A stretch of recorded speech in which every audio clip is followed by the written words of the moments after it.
অর্ণব মাটিতে হাঁটু মুড়ে পড়ে আছে। তার চোখ দিয়ে অনবরত জল ঝরছে, গলা শুকিয়ে কাঠ হয়ে গেছে ওর। তবুও তার কণ্ঠ থেকে একটু আকুল মিনতি বেরিয়ে আসে।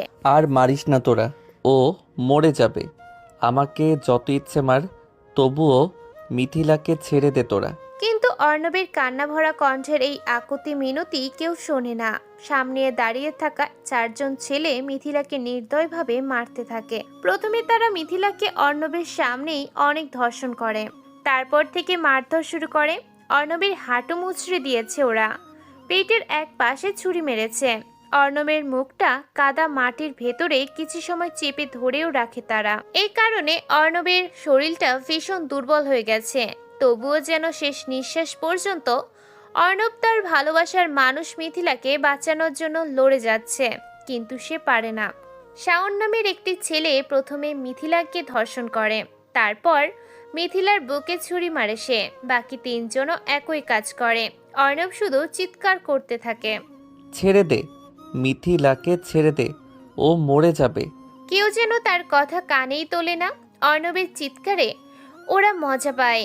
কোনো কাজ হয় না, তারা তার কোনো কথাই শোনে না। মিথিলা চোখ দিয়ে জল ফেলতে থাকে। অর্ণব, আমাকে বাঁচাও, ওরা আমাকে মেরে ফেলবে, আমি মরে যাচ্ছি অর্ণব। মিথিলা চিৎকার করে অর্ণবকে ডাকতে থাকে, কিন্তু এক সময় মিথিলা মারা যায়। শাওন হাসতে থাকে। সে অর্ণবের কাছে আসে। অর্ণবকে সে বলে, কি ব্যাপার, কষ্ট পেয়েছিস? ওঠ সালা, বড় মাফিয়া হয়েছিস তাই না? আমার ভাইকে মেরেছিলে তুই, আজ তোকে পুরো শেষ করে দিলাম।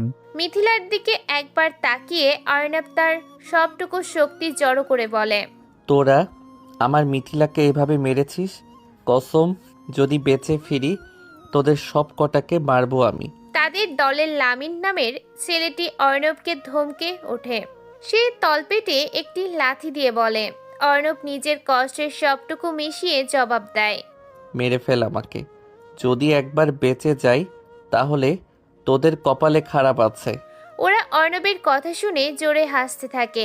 তাদের দলের আরেকজন তামিম অধৈর্য হয়ে ওঠে।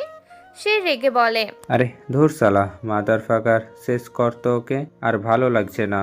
হাসান নামের ছেলেটা হেসে ওঠে। মাথায় একটা বড়ি দেয় সে। তারপর এগিয়ে এসে বলে, আমি আগে মারি। এরপর ওরা চারজন মনের ইচ্ছা মতো অর্ণবকে লাথি মারতে থাকে। অর্ণবের নীরব দেহের ওপর একের পর এক আঘাত পড়তে থাকে। কিন্তু কেন? অর্ণবকে এভাবে কেন মারছে ওরা? আসলে অর্ণব শহরের বড় মাফিয়া হয়ে উঠেছে। তার ক্ষমতা অনেক, সে কাউকে ভয় পায় না। কিন্তু তার মাফিয়া জীবন শুরু হওয়ার কারণটা হলো এই চারজন। এদের অত্যাচারে একসময় অর্ণবের বাবা মা মারা যান। সেই দিনের পর থেকে অর্ণব প্রতিজ্ঞা করে যে সে এর প্রতিশোধ নেবেই। সে বড় হয় এবং প্রতিশোধ নিতে শুরু করে। একে একে তাদের দলের সব সদস্যকে সে শেষ করে দেয়। সর্বশেষ সে শাওনের ছোট ভাইকে খুন করে। এই কারণে শাওন ক্ষিপ্ত হয়ে ওঠে। সে জানে যে অর্ণবকে একা পেলে তার পক্ষে তাকে মারা সম্ভব না। তাই সে অর্ণবের ভালোবাসার মানুষ মিথিলাকে ধরে এনেছে। সে অর্ণবকে মিথিলার কাছে আসতে বলে। অর্ণব তখন নিরস্ত্র অবস্থায় তাদের সামনে যায়। সে মিথিলাকে বাঁচাতে চেয়েছিল, কিন্তু তার দুর্বলতার সুযোগ নিয়ে ওরা তাকে মারধর শুরু করে। কিন্তু কিভাবে ওদের সাথে পরিচয় ওর? 4 বছর পর ক্লাস শুরু হওয়ার এখনো বেশ কিছুটা সময় বাকি আছে। এই সময়ে ঢাকা বিশ্ববিদ্যালয়ের চিরচেনা রূপে এক ভিন্ন মেজাজ বিরাজ করছে। অসংখ্য পুরনো স্থাপনা, সুবিশাল গাছপালা, তার ফাঁকে ফাঁকে সবুজ ঘাসের মাঠ, সব মিলিয়ে এক প্রাণবন্ত চিত্র লেখা যাচ্ছে। অর্ণব নামের ছেলেটি ধীর পায়ে হেঁটে ঢাকা ভার্সিটির গেট দিয়ে ভিতরে ঢুকছে। তার চোখে এক নতুন দিনের উত্তেজনা, আর মুখে লেগে থাকে এক ফালি রহস্যময় হাসি। চারপাশে সবকিছুকে সে মনোযোগ দিয়ে একবার দেখে নেয়। এই ভার্সিটি নিয়ে তার অনেক দিনের স্বপ্ন, সেই স্বপ্ন পূরণ করতে আজ সে এখানে এসেছে। সবকিছু তার কাছে এখনো অচেনা। আজ তার 3য় দিন। নতুন পরিবেশে নিজেকে মানিয়ে নেওয়ার চেষ্টা করছে। এই বিশাল ক্যাম্পাসের কোনো এক খোলা মাঠের এক কোণে বর্তমানে একটি সাংস্কৃতিক অনুষ্ঠানের আয়োজন করা হয়েছে। ছাত্রছাত্রী, শিক্ষক শিক্ষিকা সহ প্রায় সবাই সেখানেই উপস্থিত। মুক্ত মঞ্চের সামনে ভিড় জমেছে উৎসুক মানুষের। লালচে রঙের একটি গিটার হাতে মঞ্চে দাঁড়িয়ে এক তরুণ সুরেলা কণ্ঠে গান গেয়ে চলেছে। তার গানে যেন এক অন্যরকম মাদকা। অর্ণব খানিকটা দূরে সবার পেছনে চুপচাপ দাঁড়িয়ে গান শুনতে থাকে। চারপাশে এত মানুষের ভিড়, এত কোলাহল, কিন্তু গান শোনার সময় অর্ণব যেন অন্য এক জগতে হারিয়ে যায়। ঠিক তখনই সে অনুভব করে কেউ যেন তার পাশে তীক্ষ্ণ স্বরে চিৎকার করে উঠেছে। এই অপ্রত্যাশিত চিৎকারে অর্ণব কিছুটা ভয় পায় এবং ভয়ার্ত দৃষ্টিতে সেদিকে তাকায়। সে দেখছে তারই ঠিক পাশে দাঁড়িয়ে থাকা একটি মেয়ে চিৎকার করছে। মেয়েটির পরনে নতুন ফ্যাশনের ওয়েস্টার্ন পোশাক, একটি টপস ও তার সাথে পরেছে কালো জিন্স, মাথায় একটি নীল রঙের ক্যাপ। তার চেহারাটা আরো আকর্ষণীয় করে তুলেছে। অর্ণব হাবার মতো কেবল চেয়ে থাকে। তার চোখ যেন মেয়েটির রাগী মুখের দিকেই স্থির হয়ে যায়। মেয়েটি তখন কাঁদতে কাঁদতে রাগের সাথে বলে ওঠে, পাটা সরাতে কি আপনাকে আমন্ত্রণ জানাতে হবে নাকি আমার? উফ, এত ভারী কেন আপনার পা? এই কথা শুনে অর্ণব অবাক হয়ে নিচে তাকায়। সে গানে এতটাই মগ্ন ছিল যে খেয়ালই করেনি হাই হিল পরা এই মেয়েটি পায়ের উপর সে নিজের পা চেপে ধরে ফেলেছে। নিজের ভুল বুঝতে পেরে সে দ্রুত পা সরিয়ে নেয় এবং তাড়াতাড়ি সরি বলতে যায়। কিন্তু তাকে সুযোগ না দিয়ে মেয়েটি তার আগেই ঝাঁঝালো কণ্ঠে কথা বলে, দেখে তো একদম নতুন মনে হচ্ছে আপনাকে। কোথা থেকে এসেছেন বলুন তো, বেয়াদব ছেলে কোথাকার? চোখ দুটো কি বাড়িতে রেখে এসেছেন? কথাগুলো শুনে অর্ণবের মুখ দিয়ে হাসি বেরিয়ে আসে। সে হাসি চেপে রেখে শান্তভাবে জবাব দেয়, সরি, চোখ বাড়িতে ছিল না, চোখ আমার সাথেই ছিল, তবে তা মনোযোগ দিয়ে অনুষ্ঠানের দিকেই ছিল। বুঝলাম। নতুন আসলে এমন হয় যত সব।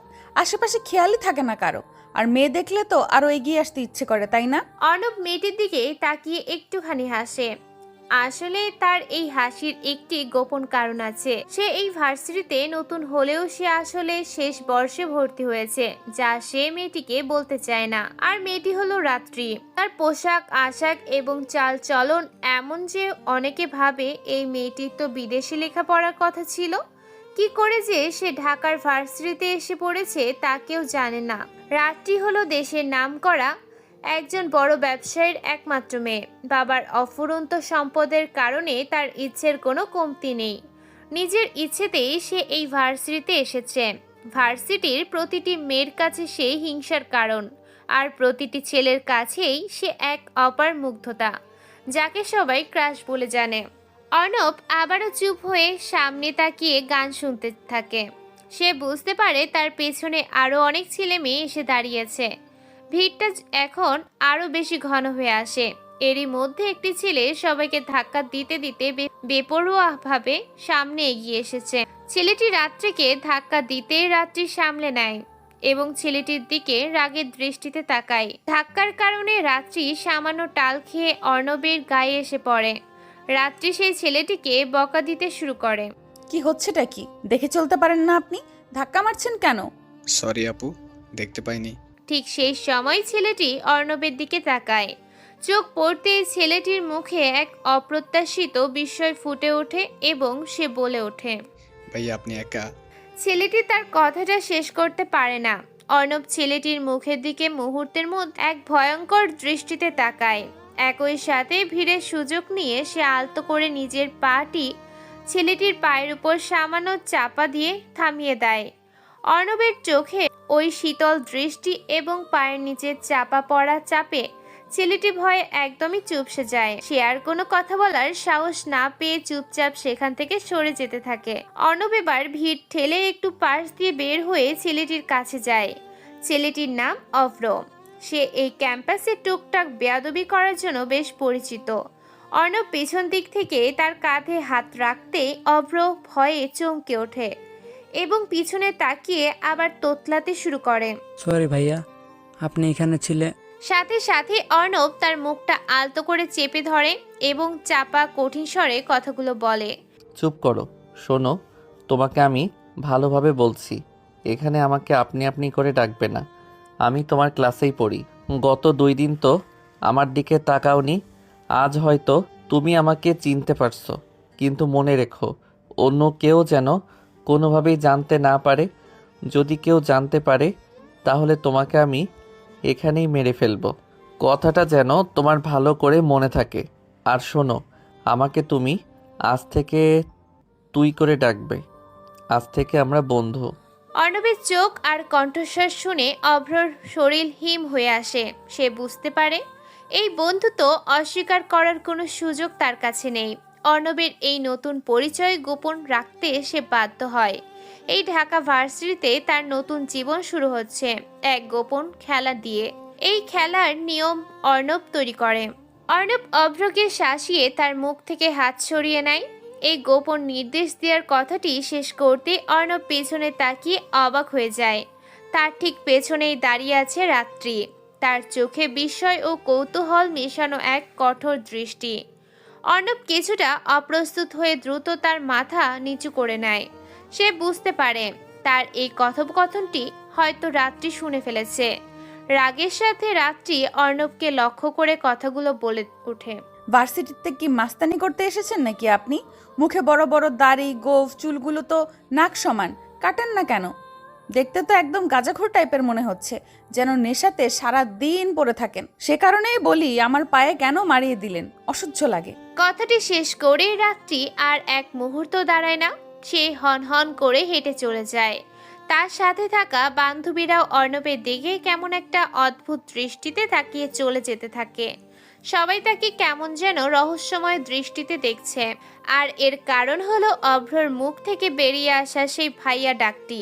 অভ্র যদি সবার সামনে এভাবে তাকে ভাইয়া না বলতো তাহলে এমনটা হতো না। অর্ণবের নতুন পরিচয়ের আড়ালে লুকিয়ে থাকা পুরনো ক্ষমতা হয়তো কারো কারোর কাছে সামান্য হলেও প্রকাশ পেয়ে গেছে। সবাই যে যার মতো করে চলে যায়। অর্ণব তখনও সেখানে দাঁড়িয়ে থাকে। সে ভাবতে থাকে আর মুচকি মুচকি হাসে। এই পরিবেশে সবার কাছে সে এখনো অপরিচিত। কেউ তাকে পাত্তা দিচ্ছে না। এই বিষয়টা অর্ণব বেশ উপভোগ করে। কেউ তাকে আর চিনতে পারছে না। এক সময়ের সেই অন্ধকার ক্ষমতা আর জগৎ থেকে বের হয়ে আসার মাঝে এক অন্যরকম মজা খুঁজে পায় অর্ণব। সে নিজেকে সম্পূর্ণ নতুন করে আবিষ্কার করতে চায়। ঠিক তখনই সে দেখল সনসন শব্দে 7টি দামি R15 বাইক দ্রুত গতিতে ঢাকা ভার্সিটির ভেতরে ঢুকছে। ঢাকা ভার্সিটিতে রাজনীতি মানেই এক ধরনের ক্ষমতা। এখানকার ছাত্র রাজনীতি অনেকের কাছে পাওয়ার বা শক্তির প্রতীক। বাইকগুলোতে যারা আসে অর্ণব তাদের কাউকেই এই ভার্সিটিতে ছাত্র হিসেবে চেনে না। সে তখন শহীদ মিনারের সিঁড়িতে বসে তাদের কার্যকলাপ দেখছে। বাইকগুলো তারা নির্দিষ্ট একটি জায়গায় রেখে মেয়েদের উদ্দেশ্য করে বাজে মন্তব্য করতে এবং টিচ করতে ব্যস্ত হয়ে পড়ে। তাদের এই আচরণে ক্যাম্পাসের পরিবেশ হঠাৎ করেই কিছুটা থমথমে হয়ে যায়। অর্ণব তাদের কার্যকলাপ দেখতে থাকে এবং মুখে এক চিলতে হাসি নিয়ে বসে থাকে। যে ছেলেটি সবচেয়ে বেশি টিচ করতে থাকে সে হলো ভার্সিটির প্রভাবশালী চেয়ারম্যানের ছেলে। তার নাম শাওন। ক্যাম্পাসের সব ছেলে মেয়ে তাকে পার্থপক্ষে এড়িয়ে চলে, কারণ এই শাওন হলো সবচাইতে বেয়াদব এবং উগ্র প্রকৃতির ছেলে। ক্লাসে পড়ার মাঝেও সে প্রায় সবার সাথে ঝামেলা করে। টিচ করার এক পর্যায়ে একজন শিক্ষক সেখানে আসে। তিনি শাওনকে এমন আচরণ না করার জন্য বোঝাতে যায়। শাওন, তুমি এমন কেন? তোমার আব্বু তো অনেক ভালো একজন ব্যক্তি, আর তার ছেলে হয়ে তুমি কিনা এমন করো, এটা তোমার মানায় না। শাওন স্যারের কথায় কান না দিয়ে উল্টো তাকে অপমান করে। বেশি জ্ঞান দেবেন না স্যার, আমি জানি ভালো খারাপ কি। আর আমার কাজে যে বাধা দেয় তাকে কিন্তু তার ফল ভোগ করতে হয়। সো আমি 2 টাকার বেতনের স্যার, আপনি রাস্তা মাপেন। রিশানের এই চরম অপমানসূচক কথাগুলো শোনার পর স্যারটি আর সেখানে দাঁড়ালো না। তিনি অপমানিত হয়ে মেয়েটি সহ অনুষ্ঠান স্থলের দিকে চলে যায়। তাদের এই কার্যকলাপ দেখে অর্ণব উঠে দাঁড়ায় এবং হাসতে থাকে। তার হাসিটা ছিল যেন সব কিছুতে তুচ্ছ করার হাসি। ঠিক তখনই শাওনদের মধ্যে একটি ছেলে খেয়াল করে যে অর্ণব রিশানের দিকে তাকিয়ে হাসছে। ছেলেটি সঙ্গে সঙ্গে শাওনের দিকে এসে বিষয়টি বলে। ভাই, ওই ছেলেটি তোমার দিকে তাকিয়ে হাসছে, দেখো তো, মনে হয় নতুন এসেছে, হয়তো ফার্স্ট ইয়ারে পড়ে। চলো ওকে একটু র্যাগ করি। শাওন সহ তার দলের সব ছেলে অর্ণবের দিকে এগিয়ে আসে। অর্ণব তখনও সেই সিঁড়িতেই বসে আছে। তাদের আগমন বা তাদের ক্ষমতার প্রতি তার কোনো ভয় বা ভ্রুক্ষেপ নেই। শাওন তার সামনে এসে দাঁড়ায় এবং রুক্ষ স্বরে প্রশ্ন করে। নতুন, হুম। আমার দিকে তাকিয়ে হাসছিলে কেন? অর্ণব চুপ হয়ে যায়। সে শাওনের পা থেকে মাথা পর্যন্ত একবার চোখ বুলিয়ে দেখে নেয়। শাওন আবারও রাগের সাথে জিজ্ঞেস করে। নাম কি তোর? জি অনিক। ভদ্র নাম তো দেখছি। আমার কাজ দেখে খুব মজা করে হাসলি। কেন হাসলে? জানিস আমি কে? অর্ণব কথাটি শুনে আবারও হাসে। তার মুখে টোল পড়া এক মিষ্টি হাসি ফুটে ওঠে। এই ধরনের টোল পড়া হাসি সাধারণত মেয়েদের মুখে দেখা যায়, যদিও দাড়ি গোফের কারণে বোঝা যাচ্ছে না, কিন্তু অর্ণব হাসলে তার গালে টোল পড়ে। ওর হাসি দেখে সবাই অবাক হয়, কারণ শাওনের মতো প্রভাবশালী ছেলের সামনে প্রথমবার কোনো ছেলে এভাবে হাসছে, যা তাদের ক্ষমতার প্রতি সরাসরি চ্যালেঞ্জ জানানোর মতো। শাওন রেগে যায় এবং হুমকি দেয়। আবার হাসিস কেন? তোকে মেরে কিন্তু আমি হাসপাতালে রেখে আসবো। শাওনের দলের অন্য একটি ছেলে তখন তাকে শান্ত করার চেষ্টা করে। ভাই, তাকে নিয়ে একটু মজা করছি। ঠিক বলেছিস। ওই যা তো, ওই যে দূরে একটি ম্যাম দাঁড়িয়ে আছে, যা তাকে এই লাভ লেটার দিয়ে আসবি। ম্যামের সাথে ছাত্রের প্রেম দেখে কেমন সাহস তোর? এই কথা শুনে অর্ণব উঠে দাঁড়ায়। মুখে তখনও সেই রহস্যময়ী হাসিটা লেগেই আছে। সিঁড়ি ভেঙে নেমে সে শাওনকে লক্ষ্য করে বলে। বাঘ কোনোদিন ছোট কাজ করে না, এটা তো ভিজে বিড়ালের কাজ। সাহস তো কেবল দুঃসাহসীরাই দেখায়। কথাটি বলেই অর্ণব আর এক মুহূর্তও দাঁড়ায় না। সে সোজা হেঁটে ভিড়ের দিকে চলে যায়। অর্ণব আজও কিছুটা দেরি করে ভার্সিটিতে ঢুকলো। ঢাকা বিশ্ববিদ্যালয়ের ভেতরের রাস্তা ধরে সে ধীর পায়ে হাঁটতে থাকে। এক হাত পকেটে গুজে মাথাটা সামান্য নিচু করা থাকে। তার চোখে মুখে এক ধরনের উদাসীনতা খেলা করছে। এই ভার্সিটির পথঘাট তার কাছে এখন ধীরে ধীরে চেনা মনে হয়। ভার্সিটির রাস্তার এক পাশে সুবিশাল গাছগাছালির ছায়াতে নীল রঙের শার্ট পরে রাত্রি আর তার বান্ধবীরা বসে আড্ডা দিচ্ছে। তাদের চারপাশে সব সময় অন্য ছাত্র ছাত্রীদের ভিড় জমে থাকে। অর্ণব সেদিকে একবার তাকায়, কারণ রাত্রি নামের মেয়েটির কণ্ঠস্বর কেমন যেন আদুরে ও মিষ্টি, যা কেবল শুনতেই ভালো লাগে। তাদের একদম সোজাসুজি হেঁটে আসতেই রাত্রি অর্ণবকে লক্ষ্য করে ডাক দেয়। এই যে নতুন ছেলে। অর্ণব থেমে যায়। সে জানে এই মুহূর্তে তার আশেপাশে আর কেউ নেই, তাই ডাকটা তাকেই করা হয়েছে। অর্ণব তাদের দিকে শান্ত দৃষ্টিতে তাকিয়ে চুপ করে হেঁটে কাছে যায়। তখন রাত্রি খানিকটা কর্তৃত্বের সুরে কথা বলে। এভাবে ভার্সিটিতে কেন আসেন আপনি? আপনার হাঁটা চলার পোশাক আশাক কেমন যেন অন্যরকম। কেন, কোনো সমস্যা হয় কি? সমস্যা হয় বই কি। দেখেন তো, চুল বড় বড়, মুখে বড় বড় দাড়ি, আবার নতুন ভর্তি হয়েছেন, কেমন যেন বেমানান লাগে। পাশেই বসে রাত্রির বান্ধবী নাবিলা রসিকতা করে ওঠে। বুঝতে পারছিস না? মনে হয় ছেলেটা ছেঁকা খাইছে। থাম তো, দেখতে কেমন যেন খ্যাত গোছের।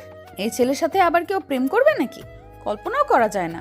অর্ণব তাদের কথা শুনেও কিছুই বলে না। তার মুখে কেবল এক চিলতে রহস্যময় হাসি ফুটে থাকে। সে জানে সে হাসে, কিন্তু কোনো উত্তর দেয় না। অর্ণব চুপচাপ থেকে পা বাড়াতে যাবে, ঠিক তখনই রাত্রি আবার বলে ওঠে। এই বেয়াদব, আপনাকে কি যেতে বলেছি আমি? আর আমাদের চেনেন? আমি হলাম এই ভার্সিটির সেরা টপার আর বড় বড় ব্যবসায়ীদের মেয়ে। সবাই আমাদের সালাম দিয়ে চলে, আপনিও চলবেন। এখন ঝটপট নিজের নামটা বলেন তো বাবা। অর্ণব এবারও কোনো কথা বলে না। কয়েক সেকেন্ড সে রাত্রির দিকে স্থির দৃষ্টিতে তাকিয়ে থাকে। তার সেই দৃষ্টিতে কোনো ভয় বা বিনয় থাকে না, থাকে কেবল অদ্ভুত এক নীরবতা। এরপর সে আর এক মুহূর্ত নষ্ট না করে গড়গড় করে হেঁটে ক্লাসের দিকে চলে আসে। রাত্রি অবাক হয়ে হাঁ করে থাকে এবং পিছনে থেকে হাবার মতো ডাকতে থাকে। অর্ণব সেদিকে একবারও আর ফিরে তাকায় না। তার চলার গতিতে কোনো পরিবর্তন আসে না। ক্লাসে ঢুকতে যাবে, ঠিক সেই সময় দরজায় অপেক্ষারত শাওনের সাথে তার দেখা হয়। শাওন অর্ণবকে দেখা মাত্রই তার গলার স্বর উঁচিয়ে বলে ওঠে। বাঘ আসছে রে বাঘ। সেই যে আমাকে ভয় দেখিয়েছিলি, সেই বাঘ আবার ক্লাসে ঢুকতে আসছে। অর্ণব চুপ থাকে। তার মুখে কোনো শব্দ আসে না। সে কেবল শান্ত চোখে শাওনের দিকে একবার তাকায়। বাঘ গভীর থেকে শিকার ধরে রে। এখন দেখছি তুই একদম চুপচাপ। কি মতলব তোর? অর্ণব এবারও নীরব থাকে। শান্ত তাকে এভাবে নীরব দেখে যেন আরো বেশি উত্তেজিত হয়। তা বাবা তুই তো নতুন, তাও লাস্ট ইয়ারে কেন? জানিস আমিও তোর ক্লাসের একজন, তবে আমাদের এখানে উঠতে তো সময় লেগেছে। পড়ালেখা করে পরীক্ষা দিয়ে তবে এসেছি। তুই এই ভার্সিটিতে কিভাবে শেষ ইয়ারে ভর্তি হলি, তাও আবার কমার্স বিভাগে? কেমনে ম্যান, কোনো ধান্দা আছে নাকি? অর্ণব সামান্য হাসে, তার মুখে কোনো বিরক্তি আসে না। শান্তভাবে সে উত্তর দেয়, সবই উপরওয়ালার ইচ্ছে, তিনি সুযোগ করে দিয়েছেন। কথাটি বলেই অর্ণব ক্লাসে ঢুকতে যাবে, ঠিক তখনই শাওন পেছন থেকে ওর কাঁধে হাত রেখে টেনে ধরে। অর্ণব পিছনে না তাকিয়ে সামনে এগিয়ে যেতে চায়, কিন্তু শাওন অর্ণবের ডান হাতটি শক্ত করে ধরে তাকে ক্লাসের পাশে থাকা দেয়ালের সাথে চেপে ধরে। অর্ণবের তখনও কোনো প্রতিক্রিয়া দেখা যায় না। সে শান্ত গলায় কথাগুলো বলে, নাম জানি না তোমার সাথেই পড়ি, আমি তোমার ক্লাসমেট। আমার সাথে ভালো ব্যবহার করো, নইলে ভালো হবে না। শাওন অর্ণবের কথা শুনে হাসতে থাকে। তার হাসিটা ছিল বিদ্রুপাত্মক। হা হা হা, চুপ শালা, তোর সাথে আবার ভালো ব্যবহার করতে যাব আমি? কোথাকার কোন হরিদাস পাল এসেছিস? তোর মতো ছেলেকে তো আমি। শাওনের কথাটি শেষ করতে পারে না। অর্ণব শান্তভাবে ঘাড় থেকে শাওনের হাত সরিয়ে নেয়। আবারও সে ক্লাসে ঢুকতে যাবে, ঠিক তখনই শাওন অর্ণবের হাত ধরে তাকে আটকে রাখতে চায়। অর্ণব এবার শাওনের দিকে স্থির দৃষ্টি দেয়। এই দৃষ্টিতে কি থাকে তাকেও জানে না, কিন্তু অর্ণব সেই মুহূর্তে শাওনের হাত শক্ত করে ধরে প্রচন্ড জোরে দেয়ালের সাথে ঠেসে ধরে। শাওন যন্ত্রণায় চিৎকার করে ওঠে। তামিম সহ বাকি ক্লাসের সবাই এই দৃশ্য দেখে অবাক হয়। নতুন ছেলেটা এমন ক্ষমতা রাখে? অর্ণব বিষয়টা বুঝতে পেরে দ্রুত শাওনকে ছেড়ে দিতে চায়, কিন্তু ততক্ষণে দেরি হয়ে যায়। রাত্রি তার বান্ধবীদের নিয়ে সেখানে এসে হাজির হয়। দেখ দেখ, এই নতুন ছেলেটাও শাওনের মতো গুন্ডা, ভার্সিটিতে আসতে না আসতেই ঝামেলাতে জড়িয়েছে। আর কত দেখবো এসব? রাত্রি তার বান্ধবীদের ডেকে ডেকে কথাগুলো বলে। তার কথায় এক ধরনের ক্ষোভ থাকে। একদম বাজে একটা ছেলে। ক্লাসে এসেছে মাত্র 5 দিন হয়নি, এখনই এই অবস্থা। আর কোনো দিন যদি তোমার এমন অভদ্রতা দেখি, তোমাকে বের করে দেব আমি, ইডিয়েট ছেলে। একজন সিনিয়র স্যার তখন ক্লাসের দিকে আসছিলেন। তিনি সব দেখে অর্ণবকে বকা দেয়। অর্ণব সঙ্গে সঙ্গে শাওনকে ছেড়ে দেয়। শাওন যেন তার সাথে গায়ে পড়ে লাগতে আসে, কিন্তু পরিস্থিতি এখন উল্টে অর্ণবের দিকে চলে এসেছে। অর্ণব কোনো প্রতিবাদ না করে মাথা নিচু করে ক্লাসের শেষের দিকে বেঞ্চে হেঁটে যায়। সে চুপচাপ অভ্রের পাশে গিয়ে বসে। অর্ণবকে পাশে দেখেই অভ্র ভয় পেয়ে একটু ছিটকে সরে গিয়ে ফিসফিস করে বলে, ভাই আপনি আমার পাশে। অর্ণব তার বড় বড় চোখ তুলে অভ্রর দিকে কঠিন দৃষ্টিতে তাকায়। সেই দৃষ্টি দেখে অভ্র ভয়ে চুপ হয়ে যায়। অর্ণব একদম আস্তে করে বলে, তোকে না নিষেধ করেছি আমাকে ভাই বা আপনি করে না ডাকতে? কেন মনে থাকে না তোর? সরি ভাই, ভুলে গিয়েছিলাম। আবার আমাকে তুই করে বলবি? আর এখানে আমার আসল নাম কেউ যেন না জানতে পারে। একজন জানে আমার নাম পাল্টে অনিক বলেছি, তুই আমাকে অনিক বলেই ডাকবি, মনে থাকবে তো তোর? ঠিক আছে, আপনি সরি তুই যখন বলেছিস তখন মনে থাকবে ভাই, কিন্তু স্যাররা তো আপনাকে অর্ণব বলে জানে। না, অ্যাডমিট কার্ডে নাম অনিক দেওয়া। চুপ থাক এখন। অর্ণব অভ্রের এমন তোতলা কথা শুনে ঠোঁট টিপে হাসতে থাকে। ওদিকে আশরাফ স্যার তার কমার্স ক্লাস শুরু করে দিয়েছেন। এটি হিসাব বিজ্ঞানের ক্লাস। সবাই মনোযোগ দিয়ে স্যারের ক্লাস লেকচার শুনছে, কিন্তু অর্ণব অমনোযোগী হয়ে জানালার বাইরের দিকে তাকিয়ে থাকে আর হাতের আঙ্গুলের মাঝে কলম ঘোরাতে থাকে। অর্ণবের এই অমনোযোগিতা স্যারের নজর এড়ায় না। এই যে ছেলে, ক্লাসে অমনোযোগী কেন তুমি? দাঁড়াও। আশরাফ স্যার যখন কড়া গলায় অর্ণবকে দাঁড়াতে বলেন, তখন সারা ক্লাসে পিনপতন নীরবতা নেমে আসে। সবাই চুপচাপ অর্ণবের দিকে তাকিয়ে থাকে। শাওন ও রাত্রি দুজনেই অবাক চোখে অর্ণবকে দেখছে। নাম কি তোমার? অনিক। দেখতে তো গন্ডার মতো। কোথা থেকে আসছো? এই তো স্যার, গ্রাম থেকে পড়াশোনা করতে এসেছি। গ্রামের ছেলেরা এমনই হয়, বেয়াদব একটা। বলো তো, আমি যে হিসাবের মূল্যটা দিলাম সেটার দুটি ধাপ আছে, দুটি ধাপই জটিল এবং সহজই ঘটে। নাম কি কি সেই ধাপগুলার? জানি না স্যার। তা কেন জানবে? একটু আগেই তো বললাম ক্লাসে মন না দিয়ে বাইরে তাকিয়ে থাকলে তো এমন হবেই। ক্লাসের প্রথম এসেই রংবাজি দেখাচ্ছ, পড়াশোনা যে কেমন হবে তা বোঝাই যাচ্ছে। যেটা বেটা গভীর কোথাকার। স্যারের এই কড়া কথা শুনে ক্লাসের সবাই অর্ণবের দিকে তাকিয়ে হেসে দেয়। রাত্রি আর শাওন যেন একটু বেশি হাসে। অর্ণব স্যারের কাছ থেকে বসার অনুমতি চেয়ে ধপ করে বেঞ্চে বসে গেল। অভ্র অবাক চোখে অর্ণবের দিকে তাকিয়ে ফিসফিস করে বলে, ভাই চুপ। সরি আশিক, তুই তো সব পারিস, কিন্তু কেন বললি না? তুই তো আগের। সব সময় সব কিছু বলতে নেই, বুঝতে শিখতে হয়। ও ক্লাস শেষ হয়। অর্ণব সবার ক্লাস একে একে করে। সব ক্লাস শেষে এক সময় সে ক্লাস থেকে বের হয়। অর্ণব ভার্সিটির শহীদ মিনারের সিঁড়িতে একা বসে আছে। তার মন তখনও নিজের পুরনো আর নতুন পরিচয়ের দ্বন্দ্বে ডুবে থাকে। এমন সময় শাওন তার কাছে আসে। এই যে গুন্ডে, একা বসে আছিস কেন? আমার নাম আছে একটা, আমাকে নাম ধরে ডাকতে পারো। তুই এমন চুপচাপ থাকিস কেন? তোর মতিগতি ভালো ঠেকছে না। এমনিতেই ভালো লাগে তাই থাকি। ওকে, আজ থাক, কাল তোর সাথে আমার কথা হবে। আর শোন, রাত্রির সাথে তোর এত কিসের কথা হচ্ছে? রাত্রি হলো আমার সব কিছু। আমি ওকে ভালোবাসি, বুঝলি? ওর থেকে দূরে থাকবি। কথাগুলো বলেই শাওন চলে যায়। অর্ণব মনে মনে হাসে। তার সেই হাসিতে থাকে চাপা এক শক্তি। তবে আজকের ঘটনার পর সে আরও সতর্কতা মেনে চলার পরিকল্পনা করে।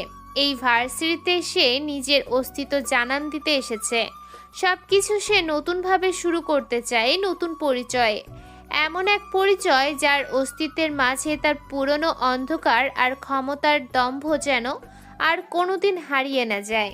অর্ণব আজ আবার ভার্সিটির গেটে পা রাখতেই তার পথ আটকে দাঁড়ায় কালো শার্ট পরা একটি ছেলে। অর্ণব যথেষ্ট ভদ্রতার সাথে তার দিকে তাকিয়ে থেকে বেশ অবাক হয়, কারণ সামনে দাঁড়িয়ে আছে তাদের পরিচিত তুর্য ভাই। অর্ণব অবাক চোখে তাকিয়ে চুপ হয়ে যায়। তুর্য তখন অর্ণবকে দেখে বেশ উচ্ছ্বসিত কণ্ঠে কথা বলে। আরে অর্ণব, তুমি এখানে? এই ভার্সিটিতে কি করছো তুমি? ভাই, এসেছি এই শহরটাকে নতুনভাবে সাজাতে। আমি আপনার এই ভার্সিটির লাস্ট ইয়ারে পড়ি। আমার আসল পরিচয় কেউ জানে না এখানে। এখন আমি অনেক নামে পরিচিত। কি, তুমি লাস্ট ইয়ারে পড়ো মানে? আমাকে হাসালে দেখছি। তুমি তো অনেক আগে অনার্স কমপ্লিট করেছো। তুর্য হলো অর্ণবের থেকে অনেক সিনিয়র।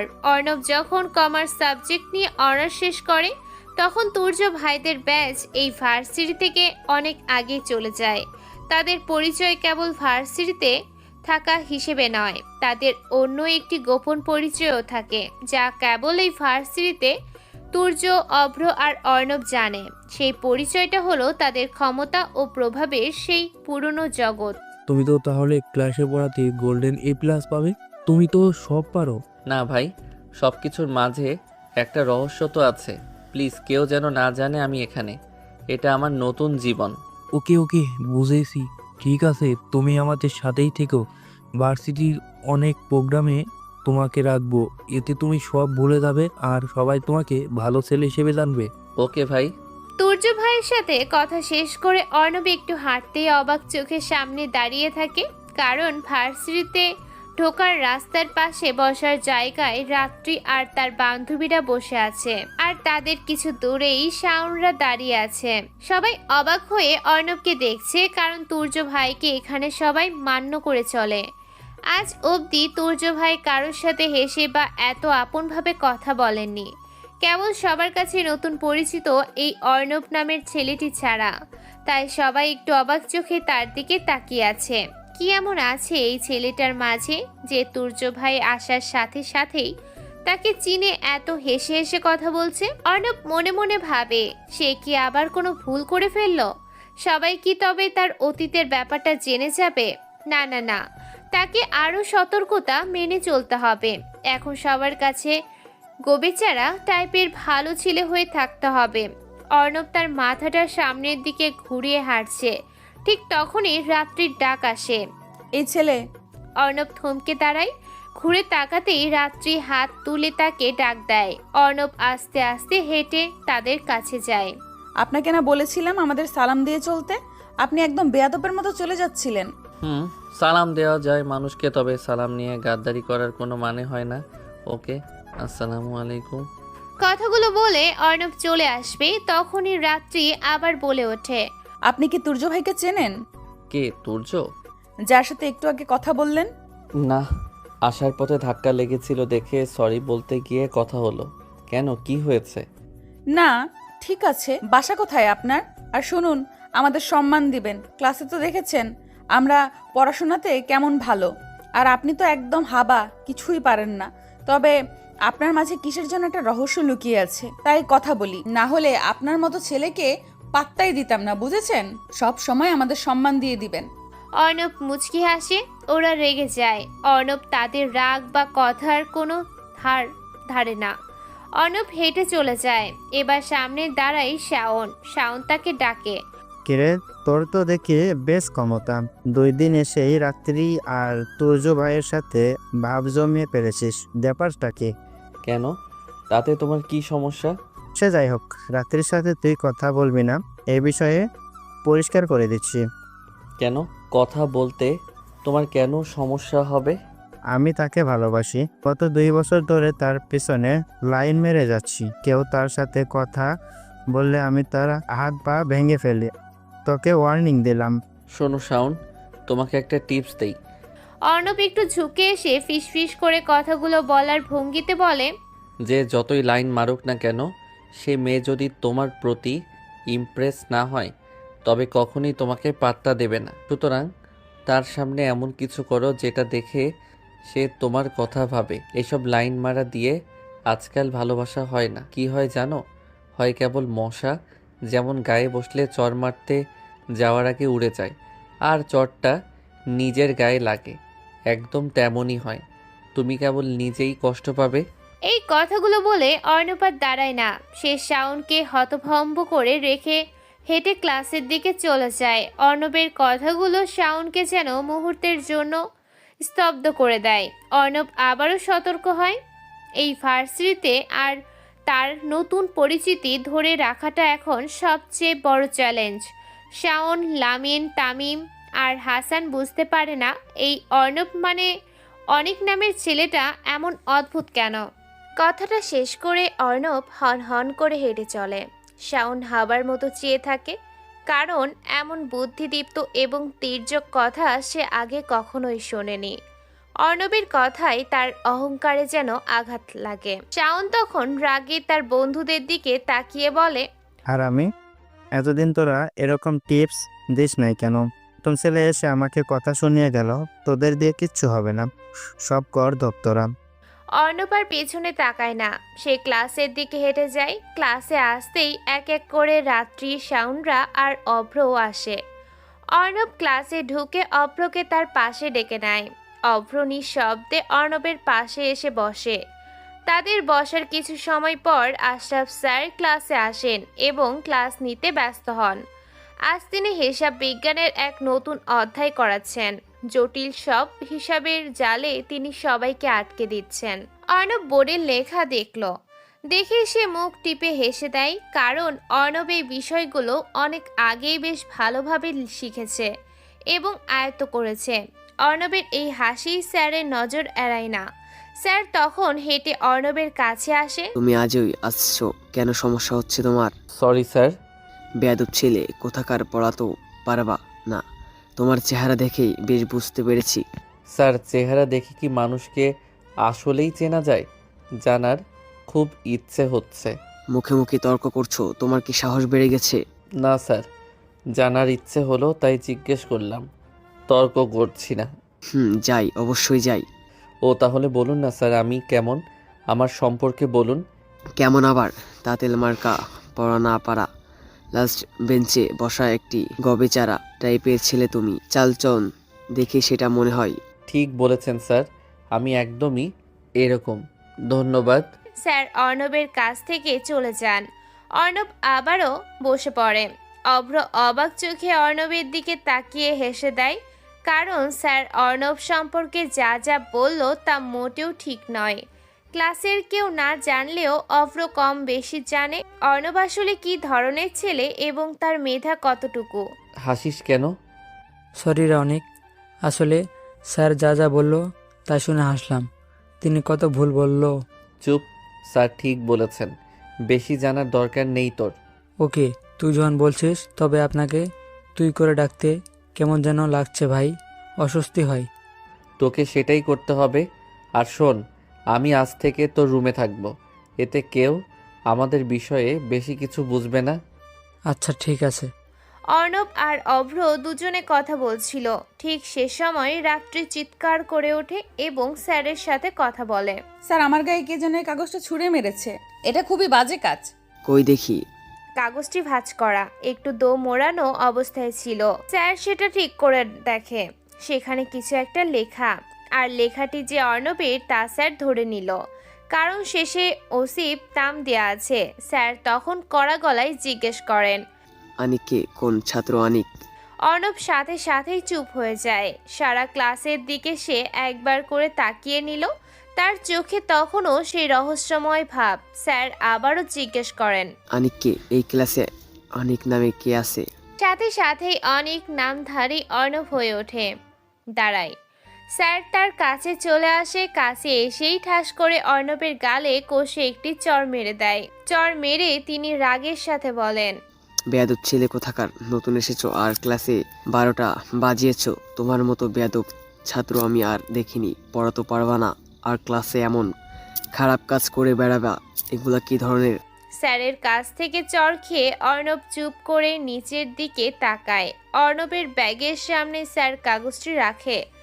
অর্ণব সেটাতে দেখল লেখা, রাত্রি, ভালোবাসি তোমাকে আমি আমার আবির রাঙা সকালে, ভালোবেসে তোমাকে এই অনেক সব সময়। লেখাটি পড়ে অর্ণব নিজেই অবাক হয়, কারণ সে এটা লেখেইনি। স্যার আরও অপমান করে অর্ণবকে ক্লাস থেকে বেরিয়ে যেতে বলে। স্যারের কথা শুনে অর্ণব চুপ করে দাঁড়িয়ে থাকে। স্যার তাকে আরও অপমান করে ক্লাস থেকে বের করে দেন। অর্ণব বের হবে এমন সময় শাওনের দিকে অকারণে চোখ চলে যায়। শাওন হাত তুলে ইশারায় বোঝায় যে কাজটা তারই, তবে অপরাধী এখন অর্ণব। অর্ণব বুঝতে পারে শাওন প্রতিশোধ নিয়েছে। অর্ণব ক্লাস থেকে বের হয়ে ক্লাসের দরজার সামনে দাঁড়িয়ে থাকে। তাদের ক্লাসের পাশেই ফোর্থ মাস্টার্সদের ক্লাস চলছে। সেখানে স্যার ইংরেজি করাচ্ছে। বোর্ডে ইংরেজি একটি বাক্য তুলে ধরে স্যার, সবাইকে বোঝাচ্ছে। স্যার কোনো এক সেন্টেন্সে এসে আটকে যান। এটি ন্যারেশনের জটিল একটি অধ্যায়, যার ঘুরে পড়ে স্যারও চুপ হয়ে বোঝার চেষ্টা করছে। স্যার তখন ছাত্রদের জিজ্ঞেস করে, তোমরা কি জানো এখানে কি হবে? কোন শব্দটি দরকার? লস হবে স্যার। এই শব্দটি ওই সেন্টেন্সে পুরোপুরি মাধুর্যতা আনতে সাহায্য করে। শব্দটি ব্যবহার করা দরকার, এতে বাক্যটি আরও মধুরভাবে ফুটে উঠবে। স্যার সহ বাকি ছেলে আর মেয়েরা হুট করে এমন সঠিক উত্তর শুনে বাইরে তাকায়। তারা দেখে দরজার কাছে নতুন একটি ছেলে দাঁড়িয়ে, যাকে কোনোদিন এর আগে ওরা দেখেনি। সবাই হয়তো ভাবছে ছেলেটি বড় ক্লাসের ছাত্র, তাই উত্তরটি বলে দিল। ইংলিশ স্যার তখন আন্দাজে বলে, দেখছো, আমার ছাত্র বড় ক্লাসে পড়ে, অথচ পড়াটা এখনো মনে রাখছে। তোমরা কি শিখছো? সরি স্যার, আমি অনার্স 4th ইয়ারের অ্যাকাউন্টিংয়ের ছাত্র, আর এনারা সবাই আমার সিনিয়র। আমি আপনাদের পাশের ক্লাসে পড়ি। কথাটি বলে অর্ণব আর দাঁড়ালো না, সে সোজা হেঁটে বাইরে চলে আসে। বাইরে এসে দেখে তুর্য ভাই সহ আরও পরিচিত কিছু মুখ কোনো এক গাছের নিচে বসে বাদাম খাচ্ছে। তাদের সাথে কিছু মেয়েও আছে, যারা সবাই অর্ণবকে বেশ ভালো করে চেনে। তাদের সেই পুরনো ক্ষমতা ও প্রভাবের জগতের বন্ধু তারা। আরে অর্ণব যে, তুমি এখানে কি করছো? তুমি এখানে কেন? তোমার না এখন ক্লাস চলছে? অর্ণব এসেছে অন্য দরকারে, বাদ দাও তোমরা। আমরা যে নতুন সেমিনার করব সেটাতে অর্ণবকে রাখবো, কি বলিস সবাই? সত্যি? তাহলে তো বেশ ভালোই হবে। অর্ণব থাকলে তো কোনো ভয় নাই, আমরা তো জানি সে কতটা কি পারে। থাকবে তো অর্ণব? অর্ণব হয়ে ওদের সাথে বসে পড়ে আর মনে মনে ভাবতে থাকে, সবার কাছে ভালো হতে হলে আমার সিনিয়রদের সাথে থাকতে হবে, এদের সাথে ভালো কাজ করতে হবে, অন্ধকার জীবন থেকে বের হতে হবে। এটিই তার পরিবর্তনের একমাত্র পথ। ওকে, আমি থাকবো। আর কোনো দরকার পড়লে আমাকে জানাবেন, আমি আছি। আজ আসি ভাইয়েরা। অর্ণব কিছু দূর হেঁটে পিছনে তাকায়। সে দেখে তার ক্লাসের অনেকেই অবাক দৃষ্টিতে তাদের দিকে তাকিয়ে আছে। সবাই অবাক হয়েছে ভার্সিটির সিনিয়রদের সাথে অর্ণব এত ভালোভাবে কথা বলেছে দেখে। অর্ণব শহীদ মিনারের কাছে এসে বলে, কারণ আজ অভ্রের সাথে তার রুমে থাকতে হবে। সে না আসা পর্যন্ত অর্ণব চুপচাপ বসে আছে। একটু পর অভ্র আসে। অর্ণব তার সাথে হোস্টেলের দিকে চলে যায়। এভাবেই দিনগুলো পার করতে থাকে অর্ণব নতুন পরিচয়ের আড়ালে। পরের দিন অর্ণব বসে আছে শহীদ মিনারের সিঁড়িতে। ঢাকা ভার্সিটির চারদিকে সে নীরবে চোখ বুলিয়ে নিচ্ছে। তার মন তখন ডুবে থাকে পেছনের কিছু অন্ধকার জগতের চিন্তায়। সে জগতে ছিল কেবল রক্ত আর রক্তের গন্ধ। সেই জগৎ থেকে সে আজ এখানে এসেছে। কিছু স্মৃতি তাকে খুঁড়ে খাচ্ছে। 4 বছর আগের স্মৃতি তাকে যেন মনে করিয়ে দেয় মিথিলার কথা। মাথাটা নিচু করে অর্ণব গভীরভাবে এই পুরনো দিনের কথা ভাবছে। ঠিক সেই সময় শাওন এসে তার পাশে দাঁড়িয়ে প্রশ্ন করে, কিরে, এখানে একা একা বসে কি করছিস? অর্ণব মাথা তুলে শাওনের দিকে তাকায়। তার চোখে একটি ছোট্ট হাসি রেখা ফুটে ওঠে। শাওন তখন কিছুটা নরম সুরে কথা বলে, তোকে দেখে আমার কাছে যেমন মনে হয় তুই ঠিক তেমনটা না রে। আমি সেদিন তোকে কত বড় অপমানের মুখে ফেললাম, অথচ তুই নীরবে সব মেনে নিলি। অবশ্য আর কি বা বলবি, আমি হলাম এখানকার নেতা, সবাই আমাকে ভয় পায় রে। অর্ণব কোনো কথা বলে না, সে কেবল হাসে। অর্ণবের এমন রহস্যময় হাসির পেছনে বিশেষ কারণ থাকে। অর্ণব দুটো কারণে সাধারণত হাসে। হয় সে ভয়ঙ্কর কিছু করবে, নয়তো একদমই শান্ত থাকবে। এই পরিস্থিতিতে ভয়ঙ্কর কিছু করার কোনো প্রশ্নই আসে না তার, তাই সে হাসে। তবে সে এইভাবে হাসে যে অন্য সময় হলে তার সেই পুরনো ক্ষমতা ও প্রভাবের জগতে তার সামনে এসে কেউ কোনোদিন এভাবে কথা বলতো না। সবাই তার কাছে মাথা নত করে চলতো। অর্ণব প্রথমে সেই জগৎটাকে খুব আপন করে নিয়েছিল, কিন্তু একটি কালো ঝড়ের কারণে সব পাল্টে যায়। চুপ করে আছিস কেন, কিছু বল। জানি আমি ওটা করিনি, তবুও দোষটা আমাকে দেওয়া হয়েছে। সে যাই হোক, ভালো হয়ে যাও মিস্টার শাওন, ভালো কাজ করার চেষ্টা করো। কথাটি বলেই অর্ণব ক্লাসের দিকে হাঁটতে থাকে। শাওনও তার পেছন পিছন আসতে থাকে। একটু পর ক্লাস শুরু হয়। ক্লাসে ঢুকে অর্ণব একদম চুপচাপ থাকে। স্যার আসে, তিনি পড়া বোঝাতে থাকে, কিন্তু অর্ণব বরাবরের মতোই চুপচাপ বসে থাকে। পড়া না পারার কারণে স্যার তাকে অপমানও করে। সবাই অর্ণবের দিকে তখন হাস্যকর দৃষ্টিতে তাকায়। ক্লাস শেষ করে অর্ণব বাইরে আসে। তখনই তুর্য ভাই তাকে ডাকতে দেন। অর্ণব তখন সেই নির্দিষ্ট জায়গায় যায় যেখানে তুর্য ভাই দাঁড়িয়ে আছে। তুর্য তখন অর্ণবকে একটি সমস্যার কথা জানায়। আচ্ছা শোন, ভার্সিটিতে একটা সমস্যা দেখা দিয়েছে, ব্যাপারটা সামলানো দরকার। কি সমস্যা? আর বলিস না, নেওয়াজ নামে একটি ছেলে এই ভার্সিটিতে আসা যাওয়া করে। কত করে বোঝাইলাম কিন্তু সে শোনে না, সে খুব মস্তানি করে। নিয়াজ শাওনের কাজিন, সে মাস্তান? হি হি হি, বড় মাস্তান নাকি সে? হ্যাঁ, তা বলতে পারিস। কয়েকবার জেলেও খেটেছি, 2টি খুনও আছে তার নামে, বেশ ভয়ঙ্কর ছেলে। তো কি করে ও এখানে? বলিস না, ভার্সিটিতে এসে ছাত্রদের কাছে মাদক বিক্রি করে জোর করে, আর কেউ নিতে না চাইলে তাকে ধরে পিটায়। জানিসই তো, আমরা সেই পুরনো লাইন ছেড়ে দিয়েছি বলে আর কিছুই বলি না, বোঝানোর চেষ্টা করি তাকে, কিন্তু সে শোনে না। গত কয়েকদিন আগে সে জেল থেকে ছাড়া পেয়েছে, আবার আসবে। তাই বলছিলাম, এটাই বড় সমস্যা এখন। এটা কোনো সমস্যা হলো? জাস্ট কয়েক মিনিটের কাজ, এতে এত চিন্তার কি আছে? যতটা সহজ ভাবছিস ততটা না। তার একটা গ্যাং আছে, তারা সাথে করে অস্ত্র নিয়ে ঘোরে, তাদের সহজে সামলানো যাবে না। হি হি হি। অর্ণব আর কিছু বলে না, সে হেসে সেখান থেকে চলে আসে। তুর্য ভাইও সন্তুষ্ট হন, কারণ তুর্য জানে অর্ণবের এই হাসিটা অন্যরকম মানে বোঝায়। এখন যত বড়ই সমস্যা আসুক না কেন, অর্ণব তার পুরনো ক্ষমতা ব্যবহার করে সব ঠিক করে দেবে। অর্ণব পকেটে হাত দিয়ে হাঁটছে। কোনো দিকে তার নজর নেই। অর্ণব ভাবতে থাকে আবারও একটি কালো রাতের সমাধি হতে চলেছে। এই ভার্সিটিতে ভালো থাকার চেষ্টা করেও যেন সে পুরনো অন্ধকার জগৎ থেকে পুরোপুরি মুক্তি পাচ্ছে না। অর্ণব তখন গভীর চিন্তায় মগ্ন। তার পা যেন নিজে থেকেই চলছে। ঠিক তখনই সে কারোর সাথে ধাক্কা খায়। মাথা তুলে সামনে তাকিয়ে দেখে সামনে দাঁড়িয়ে আছে রাত্রি। অর্ণবের ধাক্কা লাগার ফলে রাত্রির হাত থেকে তার ছোট ব্যাগটি মাটিতে পড়ে যায়। অর্ণব দ্রুত তা কুড়িয়ে তুলতে গিয়েই সে ব্যাগের ভেতরে থাকা একটি আইডি কার্ড লক্ষ্য করে। ভালো করে কার্ডটি দেখে সে চমকে যায়। সেটা কেবল স্বাভাবিক কোনো পরিচয়পত্র নয়, সেটি হলো ক্রাইম জার্নালিস্ট রাত্রি অধরা এর আইডি কার্ড। এই নামটা পড়ে অর্ণব চমকে যায়। এই নামটি সে বহুবার শুনেছে তার পুরনো জগতে। ক্রাইম সংক্রান্ত খবরের জন্য রাত্রি নামটি খুবই পরিচিত এবং প্রভাবশালী। তবে তাকে কোনোদিন অর্ণব দেখেনি, কেবল তার কাজের মাধ্যমেই নামটা সে শুনেছিল। অর্ণব ভদ্র ছেলের মতো রাত্রির ব্যাগপত্র সব গুছিয়ে দেয় এবং সরি বলে সেখান থেকে চলে আসতে যাবে। ঠিক তখনই রাত্রি তাকে পেছন থেকে ডাক দেয়। সরি। কেন? কিসের জন্য সরি বলছো? সেদিন আসলে স্যারের কাছে ওভাবে বিচার দেওয়ার জন্য। আমি বুঝতে পারিনি ওটা শাওনের কাজ ছিল। তোমার উপর অন্যায় হয়েছে। ওকে, কোনো ব্যাপার না, এখন ভুলে যাও। রাত্রি আরো কিছু বলতে যাবে তার আগেই অর্ণব দ্রুত সেখান থেকে চলে আসে। অর্ণবের মনে তখন এক নতুন চিন্তা ঘুরপাক খাচ্ছে।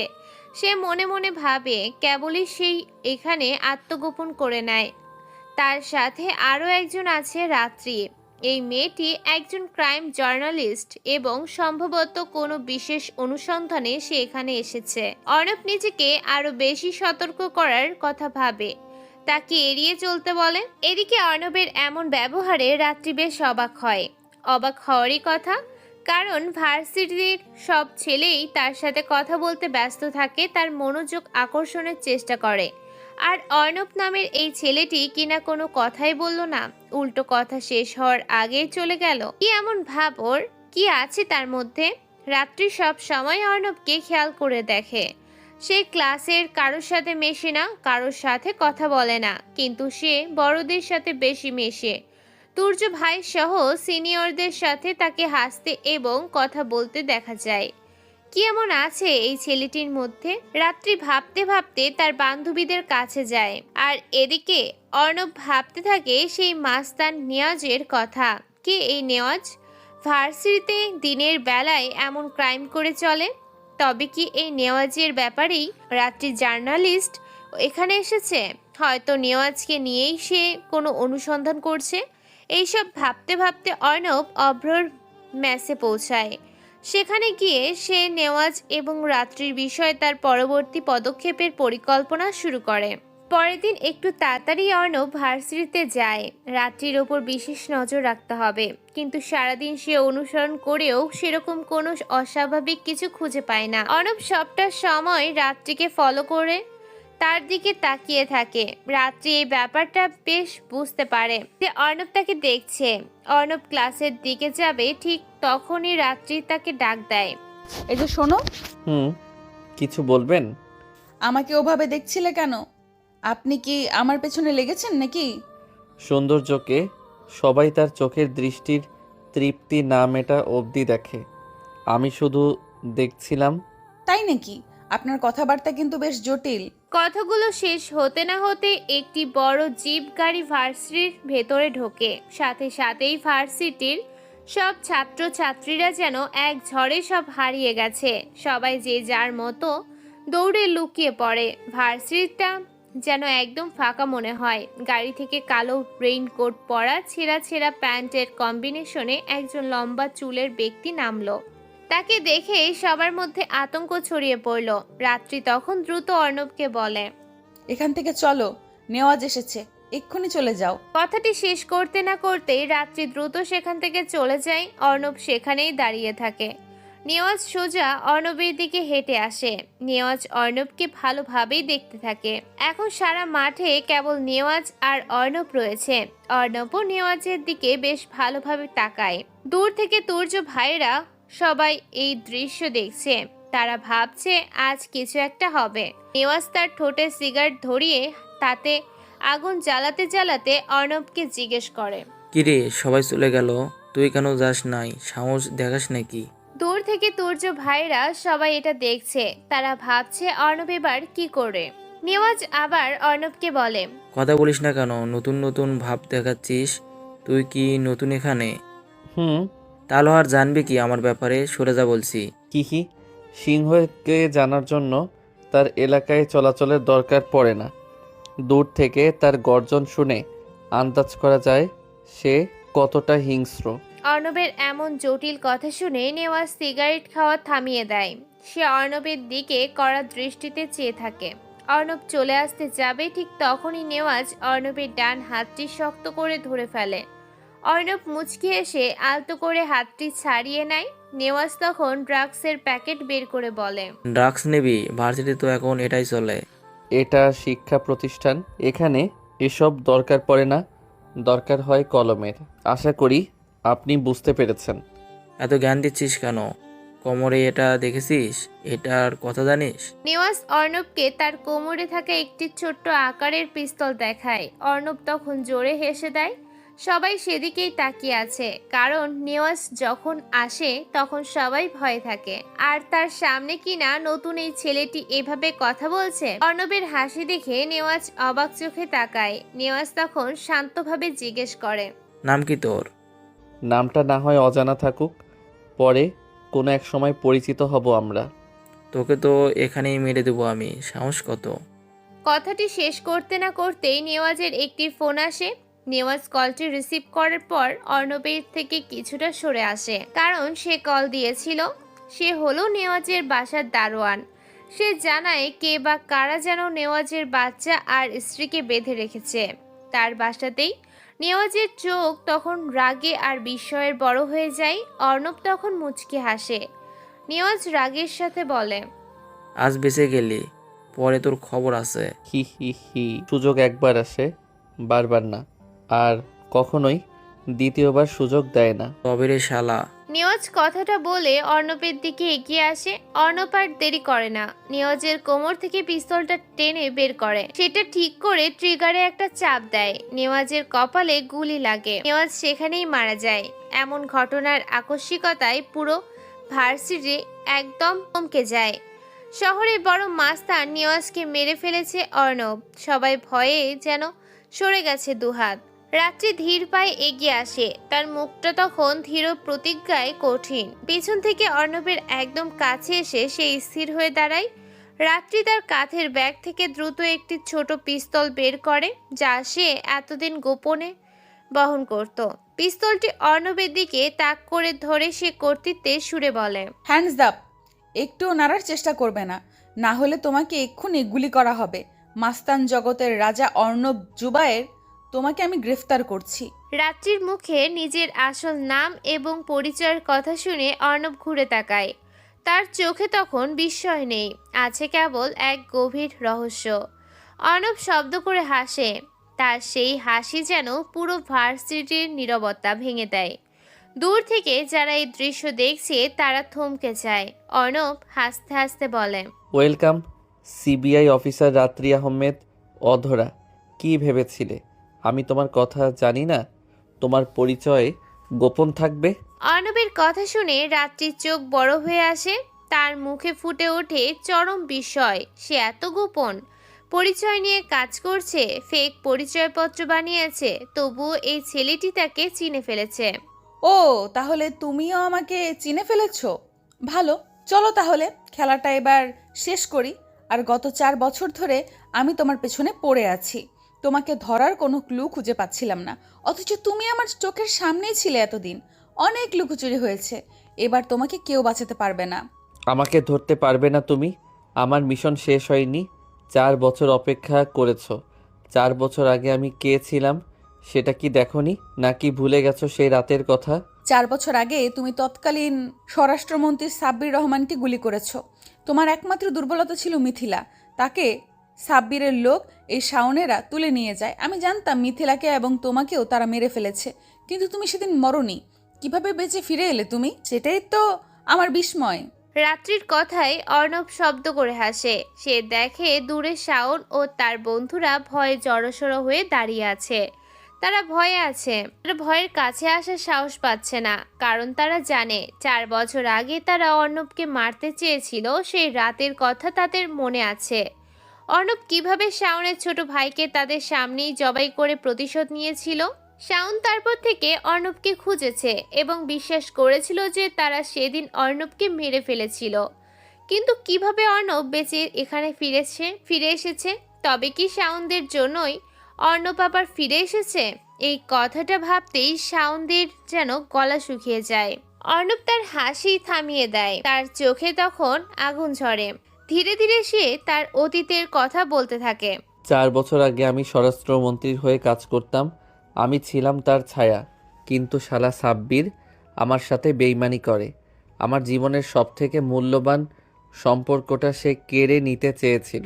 আমি যখন একটা সাধারণ মেয়েকে ভালোবাসলাম, মেয়েটা তো খুব সাধারণ একজন ছিল। আমি তুর্য ভাই, আমরা সবাই একসাথে কাজ করতাম। জীবনটাকে বদলে ফেলতে চেয়েছিলাম। ভালোবেসেছিলাম একজন রিক্সা চালকের মেয়েকে, কিন্তু শালা সাব্বির সেটা মেনে নেয়নি। আরে সালা, নিজের খাই নিজের মতো চলি, আমার জীবন আমার, অথচ আমাকে চলতে হয়েছে সাব্বিরের মর্জি মতো। অর্ণবের চোখ ছলছল করে ওঠে। সেই গভীর রাতের কথা তার মনে পড়ে যায়। সে আবার বলে, আমি যখন ছোট ছিলাম তখন আমি এক বেশ্যাপল্লীতে এক মহিলার কাছে বড় হয়েছি। তাকে আমি মা বলে ডাকতাম। সে আমাকে তার নিজের ছেলের মতো ভালোবাসা দিয়েছে, গোপনে আমাকে পড়াশোনা করিয়েছে। সে বেশ্যা হলেও সে আমাকে নিয়ে স্বপ্ন দেখেছিল, আমি যেন ছিলাম তার ভবিষ্যৎ। অথচ সেই মমতাময়ী মাকে সাব্বিরের লোকেরা নির্মমভাবে মেরে ফেলে। যখন আমি ভালোবাসলাম তখন শাওনরা আমার ভালোবাসার মিথিলাকে তুলে নিয়ে যায়। আমি বারবার ভালো হতে চেয়েছি, কিন্তু আমার ভাগ্য শুধু অন্ধকার আর প্রতিশোধ লেখা ছিল। অর্ণব জোরে একটা নিঃশ্বাস নেয়। তার কণ্ঠস্বর তখন ধীরভাবে কথাগুলো বলে চলেছে। সবাই শুনছে। ভালো করেও, অথচ দিন শেষে আমি দোষী, আমি খারাপ, আমি মাফিয়া। আর তারা বড় নেতা বলে তাদের নাম তোমাদের মতো সৎ পুলিশের খাতায় ওঠে না। নাম ওঠে আমাদের মতো বেশ্যার কাছে মানুষ হওয়া অনাথ ছেলেদের। আমি তো ভুল কিছু করিনি। আমি মাস্তানি থেকে সবসময় নিজেকে দূরে রেখেছি, ভালো হতে চেয়েছি, এই লাইন ছাড়তে চেয়েছি। অথচ আমি বারবার ভালো হতে গিয়ে সাব্বিরের মতো লোকেরা আমার মাকে মারে, শাওন আমার ভালোবাসাকে মারে। বলো আমি কিভাবে ভালো থাকবো? অর্ণব স্থির দৃষ্টিতে রাত্রির দিকে তাকায়। তার চোখে তখন এক অব্যক্ত বেদনা। রাত্রির চোখে যেন জল জমতে শুরু করেছে। অর্ণব আবার বলে, এখন যখন ভালো হতে আসলাম, তখন তোমার মতো পুলিশ অফিসার এসে আমাকে ধরতে চায়। রাত্রি, তুমি শুনে রাখো, আমি না চাইলে পৃথিবীর কোনো পুলিশ আমাকে ধরতে পারবে না, তুমিও না। কারণ যে অর্ণবকে তুমি ধরতে চাও, সেই অর্ণবকে আমি আগেই মেরে ফেলেছি। এখন আমি শুধু ভয়ঙ্কর একজন। কথাগুলো বলে অর্ণব থামে। সে হাসতে থাকে শব্দ করে। তার সেই হাসি যেন সব কষ্ট আর প্রতিশোধের ভাষা বহন করে। রাত্রি এগিয়ে আসতে থাকে অর্ণবের দিকে, পিস্তলটা তার হাতে শক্ত হয়ে ধরা। অর্ণব স্থির হয়ে দাঁড়ায়। ঠিক এমন সময় কতগুলো পুলিশের গাড়ি ভার্সিটির মূল গেট দিয়ে তীব্র শব্দ করে ভেতরে ঢোকে। গাড়ির সাইরেন পুরো ক্যাম্পাসে ছড়িয়ে পড়ে। রাত্রি অনেক খুশি, আজ তার মিশন কমপ্লিট হতে চলেছে। অর্ণব জুবাইরকে ধরার জন্য এই মুহূর্তের অপেক্ষাতেই ছিল সে 4 বছর ধরে। রাত্রি খুব দ্রুত এগিয়ে আসে অর্ণবের দিকে। সে তখন অর্ণবকে গ্রেফতার করার উত্তেজনা এবং সাফল্যে মগ্ন। ঠিক তখনই অনেকগুলো পুলিশ অফিসার অর্ণবকে দ্রুত ঘিরে ধরে। শাওনরা এই সুযোগে ভয়ে সেখান থেকে পালায়। তাদের চোখে তখনও অর্ণবের ফিরে আসার আতঙ্ক। আর অর্ণব তখন রাত্রির খুব কাছে এসে বিদ্যুৎ গতিতে রাত্রির হাতে একটা লাথি মারে।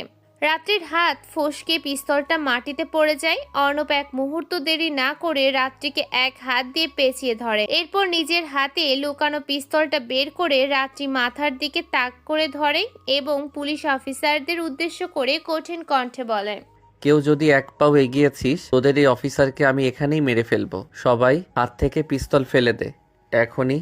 রাত্রিকে বাঁচানোর জন্য সব অফিসার একসাথে আর কোনো ঝুঁকি নিতে সাহস করে না। অফিসার সিয়ামও নির্দেশ দেয় পিস্তল ফেলে দিতে। তারা অর্ণবের নির্দেশ মেনে সঙ্গে সঙ্গে পিস্তল ফেলে দেয়। অর্ণব রাত্রিকে মানব ঢাল হিসেবে ব্যবহার করে দ্রুত পুলিশের একটি গাড়িতে ওঠে। এরপর তীব্র গতিতে সে রাত্রিকে সাথে নিয়ে ক্যাম্পাস থেকে পালিয়ে যায়। রাত্রিকে নিয়ে অর্ণব একটি নির্জন জঙ্গলে আসে। এই জঙ্গলটি এমন এক গোপন স্থান যেখানে অর্ণব আত্মগোপন করে থাকে। রাত্রিকে সে একটি খুঁটির সাথে শক্ত করে বেঁধে রাখে। তারপর শুকনো কাঠ সংগ্রহ করে আগুন জ্বালায়। রাতের অন্ধকার তখন ধীরে ধীরে নেমে আসে। অর্ণব রাত্রির সামনে বসে। রাত্রির চোখে তখনও অর্ণবের প্রতি রাগ আর একরাশ ঘৃণা জন্ম নেয়। অর্ণব কিছু বলে না, সে কেবল আগুনের দিকে তাকিয়ে থাকে। এদিকে শাওনরা এক গোপন ঘরে বসে আছে। তাদের মনে তখনও অর্ণবকে নিয়ে চরম ভয় কাজ করছে।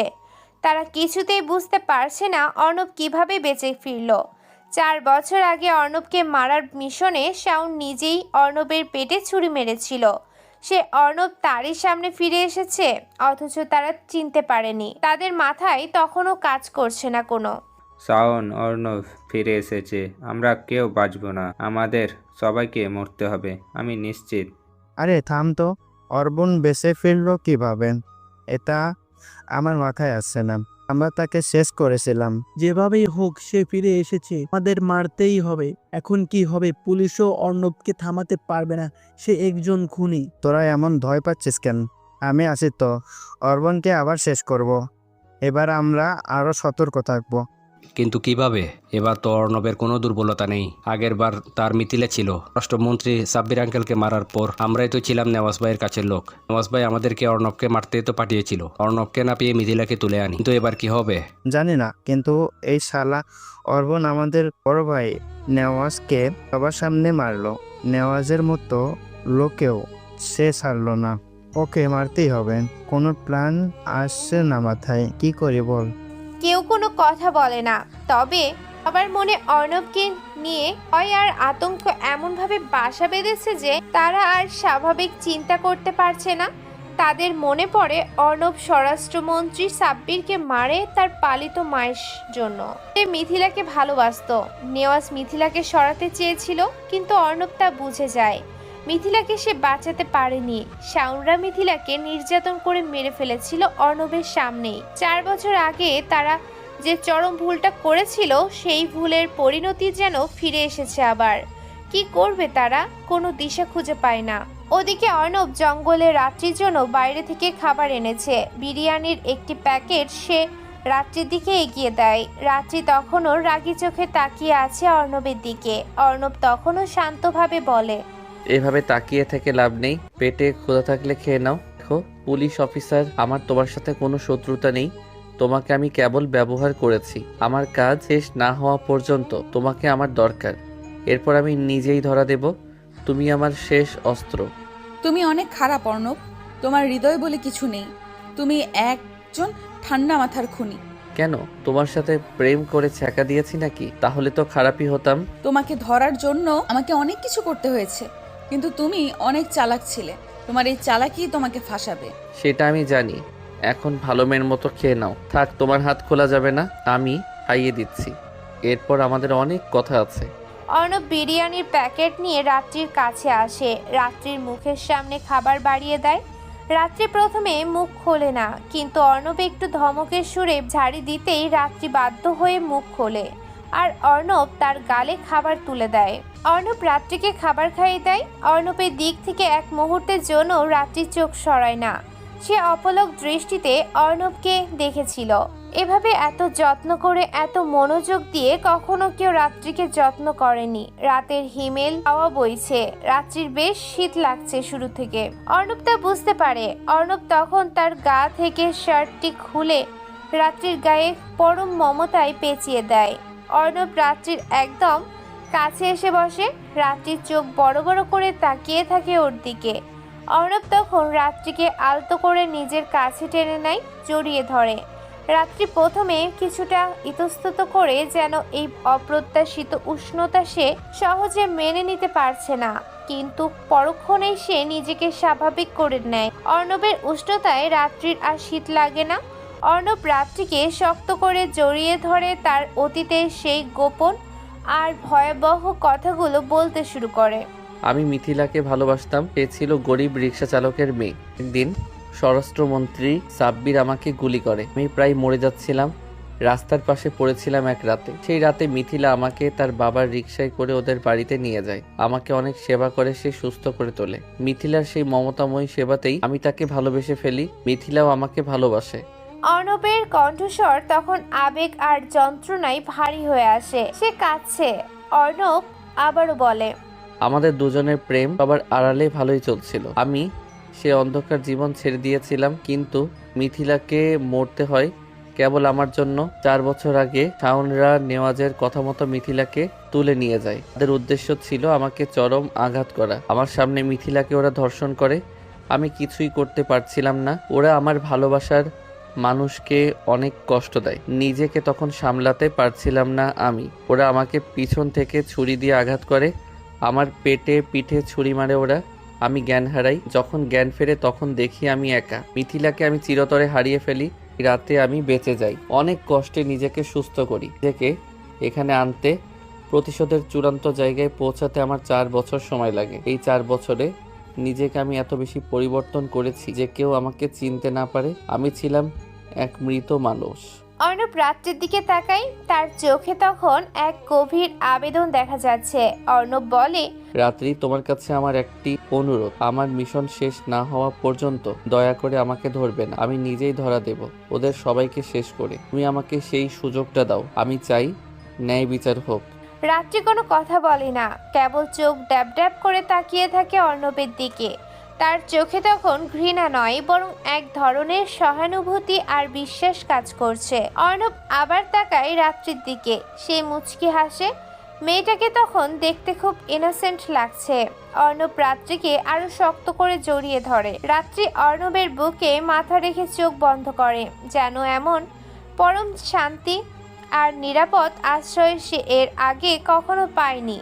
অর্ণব রাত্রির মাথায় আলতো করে হাত বোলাতে থাকে। ধীরে ধীরে ক্লান্তি আর স্বস্তিতে রাত্রি ঘুমিয়ে যায়। ওদিকে ঢাকা শহরে পুলিশের অফিসার সিয়াম যেন পাগল হয়ে যায়। তার কারণ রাত্রিকে সে গোপনে ভালোবাসে। সে বাসায় রাত্রিকে বিয়ের প্রস্তাবও দিয়েছে, অথচ মাফিয়া অর্ণব জুবাইর তাকে জিম্মি করে নিয়ে পালিয়ে গেছে।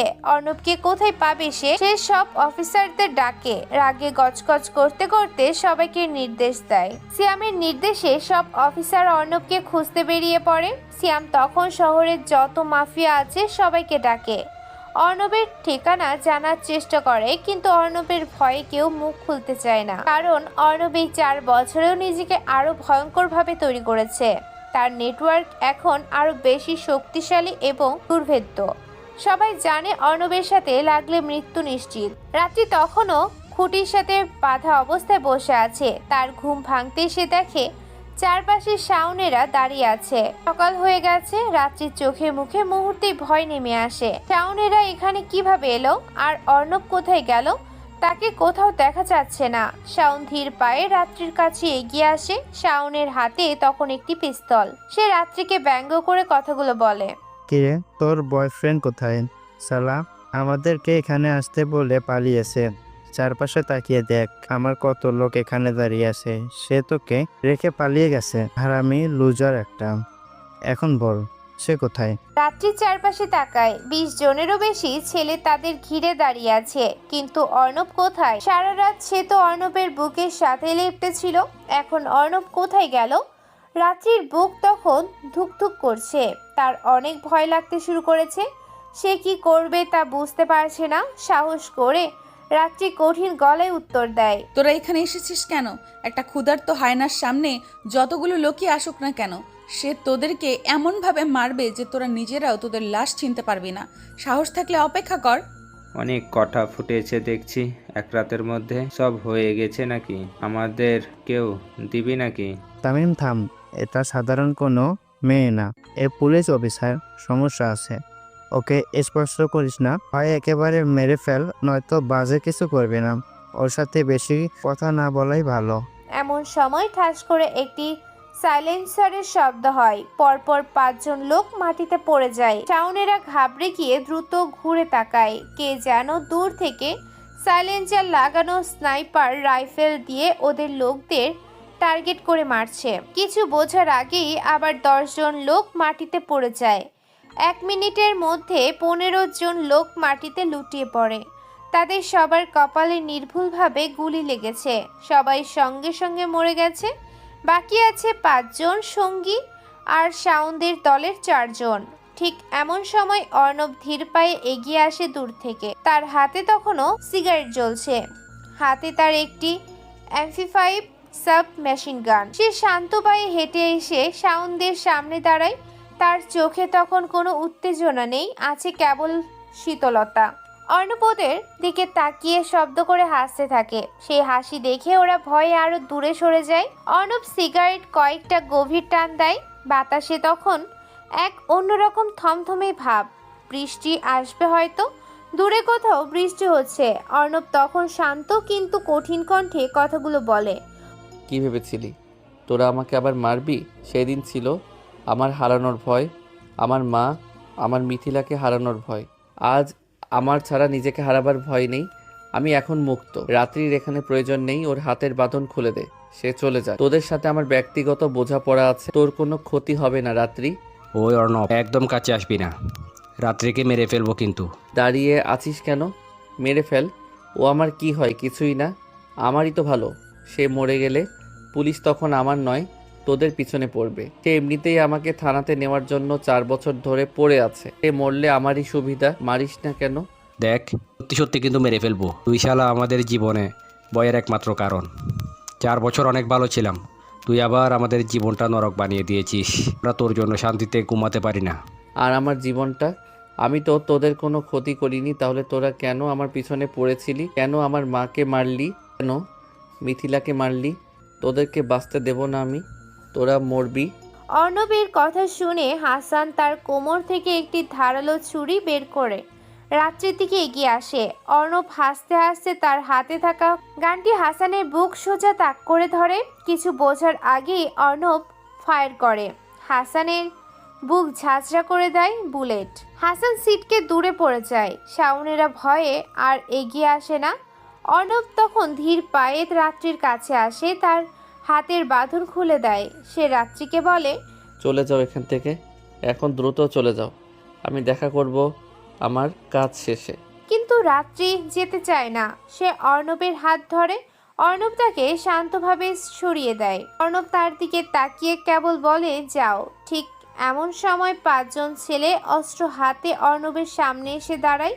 অর্ণবের সামনে শাওনের বাকি 5 জন লোক ভয়ে কাঁপতে কাঁপতে এসে দাঁড়ায়। তাদের চোখে তখন মৃত্যুর ভয়। তাদের পেছনে তখনও দাঁড়িয়ে আছে শাওন, তামিম আর লামিন। তারা সবাই এখন পুরোপুরি একা। ঠিক এমন সময় একটি কালো গাড়ি এসে থামে ওদের পেছনে। গাড়ি থেকে নামে অর্ণবের লোকেরা, তুর্য ভাই, অভ্র এবং সুনীল সহ আরো কয়েকজন। তারা সবাই চুপচাপ ভাবে শাওনদের ঘিরে ধরে, তাদের হাতে অস্ত্র। শাওনরা বুঝতে পারে এবার তাদের কোনো পালানোর পথ নেই। অর্ণব তার হাতের MP5 গানটি আলতো করে নিচে নামিয়ে রাখে। তার চোখে তখন কোনো রাগ নেই, আছে কেবল তার 4 বছরের জমে থাকার চরম প্রতিশোধের আগুন। অর্ণব তখন ধীর পায়ে হেঁটে শাওনের একদম সামনে এসে দাঁড়ায়। কিরে শাওন, ভেবেছিলি এবারও পার পেয়ে যাবি? এদিন আমাকে মেরেই খুব শান্তি পেয়েছিলি, তাই না? শাওনের মুখ শুকিয়ে কাঠ হয়ে যায়, তার কথা বলার সাহস থাকে না। অর্ণব তখন তার চোখের দিকে তাকিয়ে হাসে। তোরা আমাকে মেরেছিলি, কিন্তু তোদের জানা উচিত ছিল যে অর্ণবকে তোরা মেরেছিলি। সেটা ছিল একটা ভুল। আর যে অর্ণব ফিরে এসেছে, সে হলো সেই ভুলের শাস্তি। অর্ণব হাঁটতে হাঁটতে তামিম আর লামিনের কাছে যায়। তুর্য আর সুনীল তাদের অস্ত্র তাক করে রাখে। রাত্রির চোখে তখনও জল। সে এই দৃশ্য দেখে ভয় পাচ্ছে, আবার এই নির্মম প্রতিশোধের কারণটা সে বুঝতেও পারছে। অর্ণব তামিমের সামনে গিয়ে দাঁড়ায়। মনে পড়ে তামিম, সেদিন মিথিলাকে কত কষ্ট দিয়েছিলি? ওর সেই চিৎকার, সে আর্তনাদ তোদের কানে কি এখনো বাজে না? ছাড় দে অর্ণব, আমাদের মাফ করে দে, আমরা ভুল করছি। ভুল? তোমরা কি ভেবেছিলে আমার মা, আমার ভালোবাসার মিথিলার জীবন ছিল তোদের কাছে একটা খেলা? অর্ণব তামিমের সামনে গিয়ে দাঁড়ায়। অর্ণব তামিমের গলা চেপে ধরে, তার চোখ দুটো রক্তবর্ণ ধারণ করে। তোরা জানিস, যখন তোরা মিথিলাকে ধরে নিয়ে গিয়েছিলি তখন ও আমাকে বারবার বলছিল, অর্ণব তুমি ভালো হয়ে যাও, এসব মারামারি ছেড়ে দাও, আমরা একটা সুন্দর জীবন গড়ব। কিন্তু তোরা ওকে সেই সুযোগ দিলি না। যখন তোরা মিথিলাকে নির্যাতন করলি তখন ওর চোখের জল আমি ভুলতে পারি না। সেই চোখের জলে ছিল তোদের প্রতি চরম ঘৃণা, আর আমার প্রতি ছিল অসহায় ভালোবাসা। অর্ণব তামিমকে ধাক্কা মেরে ফেলে দেয়, তারপর লামিনের দিকে তাকায়। লামিন, তুই ছিলি সবার চেয়ে বেশি নির্দয়। মিথিলা যখন তোর পায়ে পড়ে বাঁচতে চেয়েছিল তখন তুই হেসেছিলি, মনে আছে তোর সেই হাসি? তোকে বাঁচাতে তোর অর্ণব আসবে না, সে এখন মরে গেছে। তোরা এই কথাগুলো বলেছিলি। লামিন হাঁটু গেড়ে বসে পড়ে, সে কাঁদতে শুরু করে। আমাকে মেরো না অর্ণব, আমি তোকে টাকা দেব, যত চাস তত দেব, আমাকে বাঁচতে দে। টাকা? তোরা কি মিথিলার জীবনের মূল্য টাকা দিয়ে দিবি? আমার মায়ের খুনের দাম কি টাকা দিয়ে মেটানো যায়? তোদের মতো কিডদের শেষ না করলে আমি ভালো হতে পারবো না। তোরা মরবি যাতে এই পৃথিবীতে আর কোনো মিথিলাকে এভাবে মরতে না হয়। অর্ণব আবার শাওনের কাছে ফিরে আসে। শাওন তখনও ভয়ে আড়ষ্ট হয়ে আছে। শাওন, তুই মিথিলাকে মরতে দেখিসনি। তুই ছিলি নেতার ছেলে, ক্ষমতা তোর হাতে ছিল, কিন্তু তুই আমার কাছ থেকে আমার সবকিছু কেড়ে নিলি। তুই কেন বেঁচে আছিস? শাওন এবার সাহস সঞ্চয় করে কথা বলার চেষ্টা করে। তোর মা বেশা ছিল, তোর মিথিলাও। শাওনের কথা শেষ হওয়ার আগেই অর্ণবের ডান হাতের ঘুষি তার মুখে গিয়ে পড়ে। শাওনের নাক ফেটে রক্ত বের হয়। আমার মাকে নিয়ে একটাও কথা বলবি না। তিনি আমাকে মানুষ করেছেন। তোর মতো নেতার ছেলের চেয়েও তিনি হাজার গুণ ভালো ছিলেন। আর মিথিলা, সে ছিল পবিত্র। তোরা তাকে অপবিত্র করেছি। তোদের এই অপরাধের জন্য কোনো মাফ নেই। তুর্য ভাই, অভ্র, তোরা এদের বাকি 5 জনকে সামলা। আর এই 3 জন, শাওন, তামিম আর লামিনকে আমি মারবো, ঠিক সেভাবেই মারবো যেভাবে মিথিলা মরেছিল, ধীরে ধীরে কষ্ট দিয়ে, চরম যন্ত্রণায়। অর্ণব তার অস্ত্র তুলে নেয়। সে প্রথমে তামিমকে লক্ষ্য করে। তামিম, তুই মিথিলার বুকে হাত দিয়েছিলি, আজ এই বুক A4 হবে। এটা তোর প্রথম শাস্তি। অর্ণব তামিমের বুকে গুলি করে। তামিম মাটিতে লুটিয়ে পড়ে, তার রক্তে মাটি ভিজে যায়। এরপর অর্ণব লামিনের কাছে যায়। লামিন, মিথিলার হাত ধরে তুই হেসেছিলি, তোর সেই হাত আর হাসি সব শেষ হবে আজ। অর্ণব লামিনের হাতে গুলি করে। লামিন চিৎকার করে ওঠে। অর্ণবের চোখে তখনও প্রতিশোধের আগুন জ্বলছে। তারপর লামিনের মাথায় গুলি করে। শাওনের কাছে আসে সে। আর তুই শাওন, মিথিলাকে সবচেয়ে বেশি কষ্ট দিয়েছিলি তুই, তোর কষ্ট হবে সবচেয়ে বেশি। অর্ণব তার কোমরে লোকানো একটি ছুরি বের করে। সে শাওনের দিকে তাকিয়ে হাসে। সে হাসি দেখে শাওন বুঝতে পারে তার জীবনের শেষ পর্যন্ত এসে গেছে। অর্ণব তখন তার ছুরি দিয়ে শাওনের পেটে গভীর আঘাত করে। শাওন যন্ত্রণায় চিৎকার করে ওঠে। চিৎকার কর শাওন, জোরে চিৎকার কর। এই চিৎকারই ছিল মিথিলার শেষ শব্দ। তুই সেই শব্দ আজ অনুভব কর। অর্ণব তার কাজ শেষ করে। শাওনের শরীর তখন নিস্তেজ হয়ে আসে। তার চোখে তখন কোনো অনুশোচনা নেই, কেবল এক গভীর শূন্যতা। অর্ণব সবাইকে মেরে তাদের লাশের সামনে বসে থাকে। তার মুখে তখন এক গভীর শূন্যতা। প্রতিশোধের আগুন নিভে যাওয়ায় সে ক্লান্ত, কিন্তু তার আত্মা যেন শান্তি খুঁজে পেয়েছে। ঠিক তখনই তীব্র গতিতে 2টো পুলিশের গাড়ি এসে তার সামনে থামে। গাড়ি থেকে নামে পুলিশ অফিসার সিয়াম। অন্যান্য পুলিশ সদস্যরা দ্রুত অর্ণবের দিকে পিস্তল তাক করে রাখে। অর্ণব হাসতে থাকে, কারণ সে জানে তার মিশন শেষ।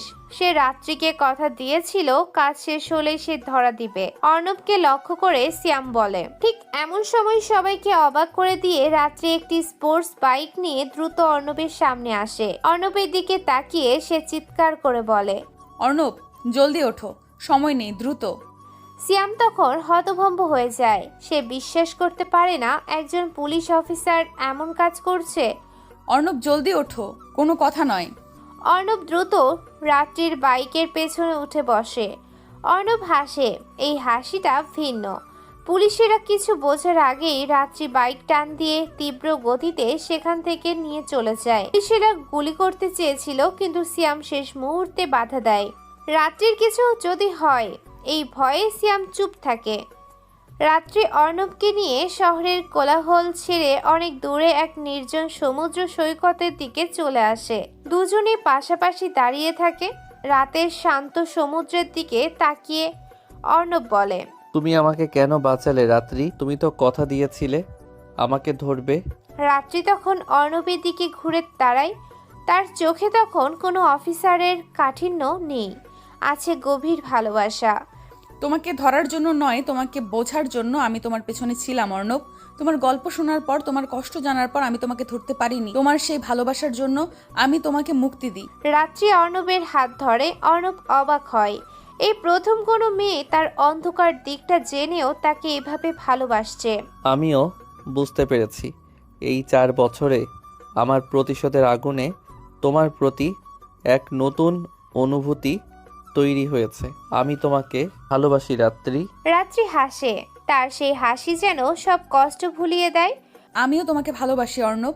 এই পৃথিবীর কাছে তুমি খারাপ হতে পারো, কিন্তু আমার কাছে তুমি সেই অর্ণব যে মিথিলাকে ভালোবেসেছিল, যে তার মায়ের জন্য লড়েছিল। চলো আমরা সব ছেড়ে চলে যাই দূরে, যেখানে কেউ আমাদের চিনবে না, যেখানে তুমি শুধু আবির হয়ে বাঁচবে। অর্ণব রাত্রিকে শক্ত করে জড়িয়ে ধরে। আসসালামু আলাইকুম।